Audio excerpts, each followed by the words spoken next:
Ogijo, a quiet town in Ogun State, is fast becoming a symbol of industrial pollution in Nigeria. Once known for its growing economic activities, it's now plagued by toxic emissions. Despite previous clampdowns by authorities, the pollution persists, leaving residents to battle worsening air quality and health risk. In this report, our correspondent Esther Mokpariola returns to Ogijo 2 years after the first visit to uncover why little has changed and why the cries of the community continue to go unheard. Scenes like this are all too familiar in Ogijo, a suburb town in Ogun State. Thick smoke, toxic air and environmental degradation, the consequences of unchecked industrial pollution from numerous metal recycling companies operating here. For many residents, it's a daily struggle with health hazards and a polluted environment they feel powerless to change.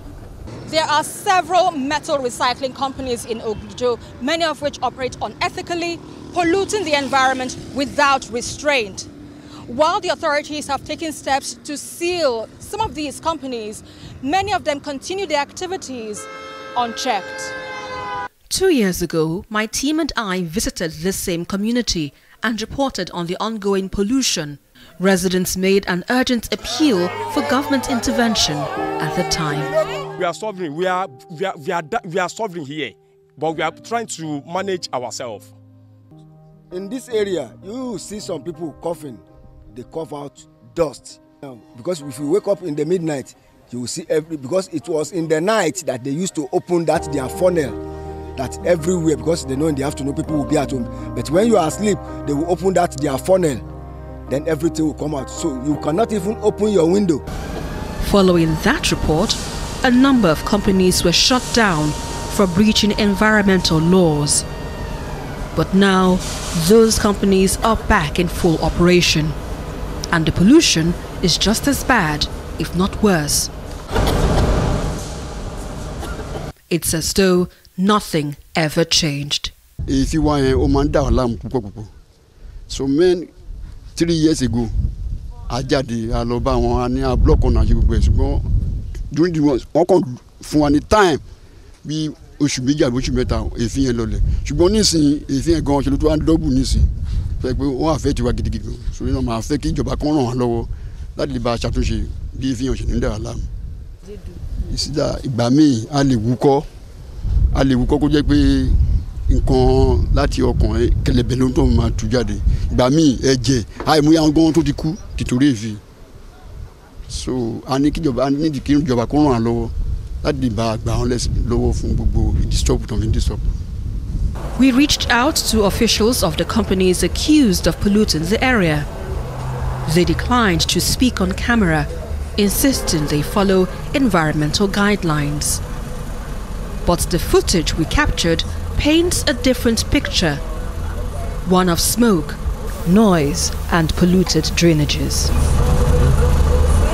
While filming, we received word that the Ogun State Environmental Protection Agency had just sealed one of the recycling firms. When we arrived on scene, no one was willing to speak with us. But our investigations later confirmed that the facility was shut down after one person was accidentally killed in this facility. In a statement by a senior official of the agency, Farouk Akintunde, he said, quote, "Despite regular monitoring and outreach by the state government to educate operators on safety procedures, some companies continue to flout these rules, often with tragic consequences. These incidents led to the recent shutdowns." End quote. While some companies had indeed been sealed when we visited, others continued operations with smoke visibly filling the sky, making breathing difficult for residents. Locals say they are fed up and feel abandoned by authorities who they believe aren't doing enough to protect them. It's not good for our health. It's killing. It's cancerous. There's companies in Nigeria. They're coming all over the places. They're doing pollution, but nobody's seeing the pollution. So why can't they do it here? In my house, you go to my place now, in my wardrobe, all my clothes is just covered with the pollution, whatever, stained. We have met with them time with that number. They agree. We have a written agreement with them that they smoke, they're going to work on it. And still now they have not worked on it. Government is aware, they are colluded. People are suffering. You can call police for them. You go to government and report. It's not so. We have reported, they have come, they have seen by themselves. And what can we do?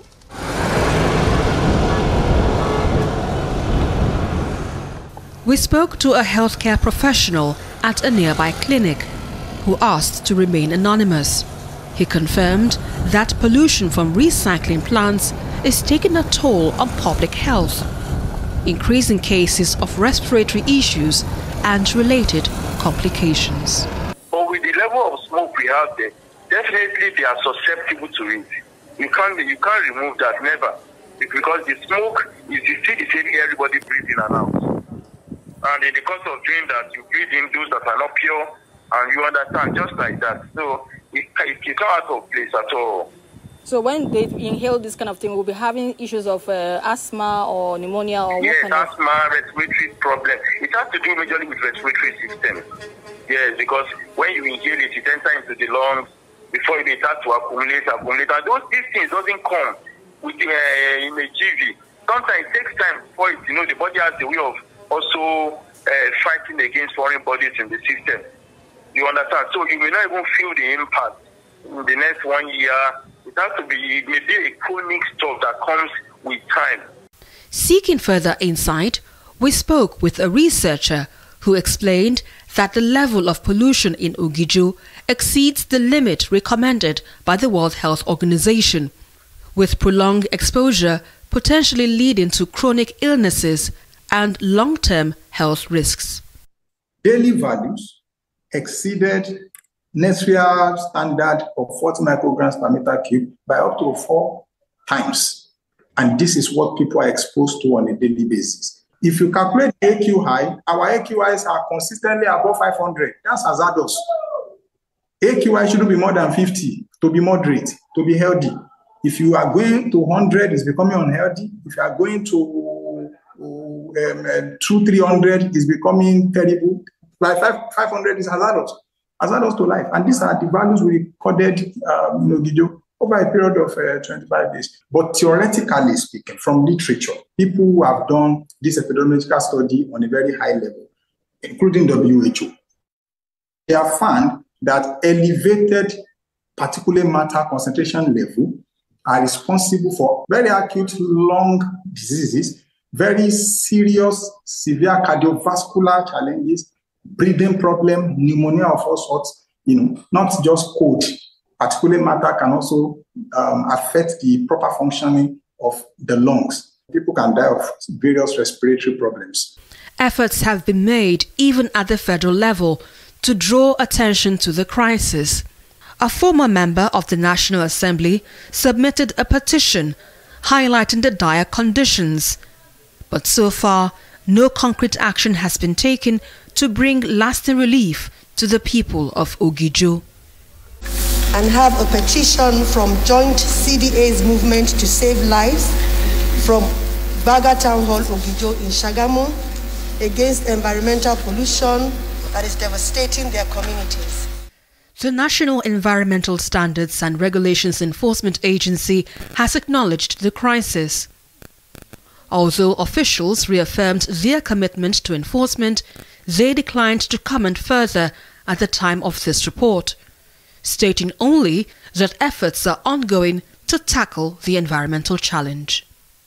According to the Ogun State Commissioner for Environment, the situation in Ogijo is one inherited from past administrations.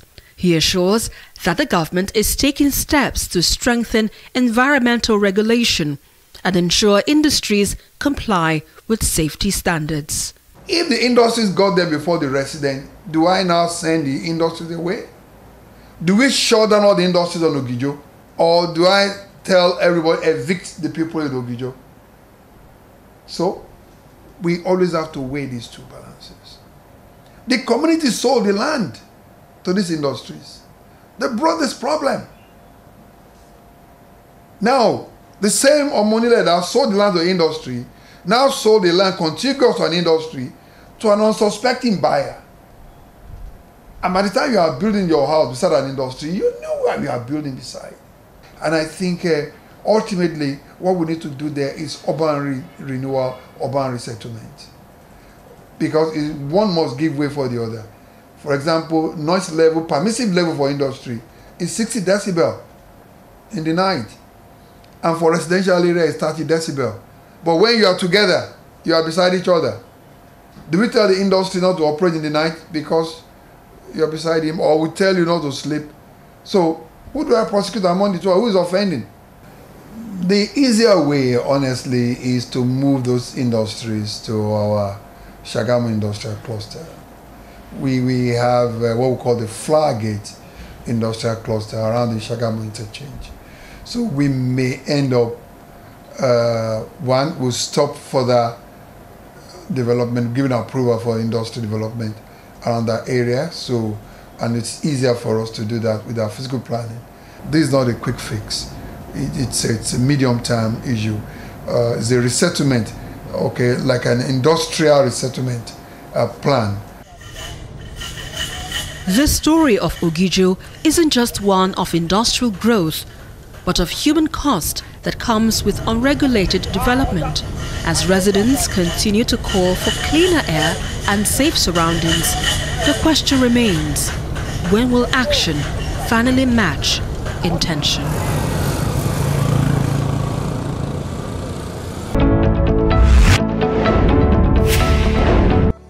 That's TVC News this hour. For more updates on the stories and monitoring, you can visit our website, tvcnews.tv. You can also follow us on all of our social media platforms, Facebook, Instagram, and on X at TVC News NG.